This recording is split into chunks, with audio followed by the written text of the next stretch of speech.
Government நம்ம bond investment பெரிய பெரிய கார்ப்பரேட்டுங்கெல்லாம் வந்து பண்ணுது. ஆனால் ஒரு தனி மனிதன் பண்ணா என்ன தப்பு அப்படின்னு ஒரு வாதம் வரலாம்.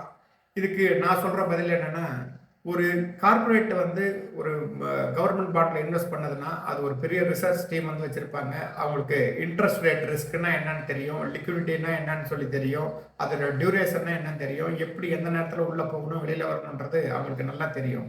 நீங்கள் ஒரு இண்டிபெண்ட் இன்வெஸ்டராக இருந்தாக்கா அதெல்லாம் நீங்கள் வந்து கண்டுபிடிக்கிறது ரொம்ப கஷ்டம். வேற நீங்கள் ஒரு டெப்ட் மியூச்சுவல் ஃபண்டில் வந்து இன்வெஸ்ட் பண்ணீங்கன்னாக்கா இதுக்குன்னு ஒரு ஃபண்ட் மேனேஜர் இருப்பார்.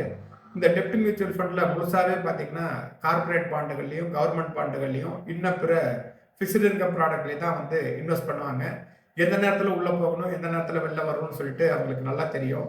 நீங்கள் 1 இயர் தாண்டிட்டீங்கன்னாவோ இல்லை சில டெப்ட் ஃபண்டுகளெல்லாம் பார்த்தீங்கன்னா 7 நாள் தான் வந்து அதோடைய லாக்இன் பீரியட் இருக்கும்.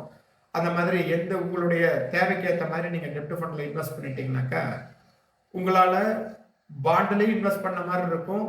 அதே நேரத்தில் உங்களுடைய ரிட்டர்ன்ஸையும் நம்மளோட ஃபண்டு மேனேஜர் மூலிமா அதிகமாக வந்து எடுத்துகிட்டு போக முடியும். ஸோ நீங்கள் டியூயல் பர்பஸும் வந்து பீட் பண்ணுவீங்க. அதனால் எந்த இடத்துல பார்த்தாலும் பாண்டை விட டெப்ட் mutual fund is always better.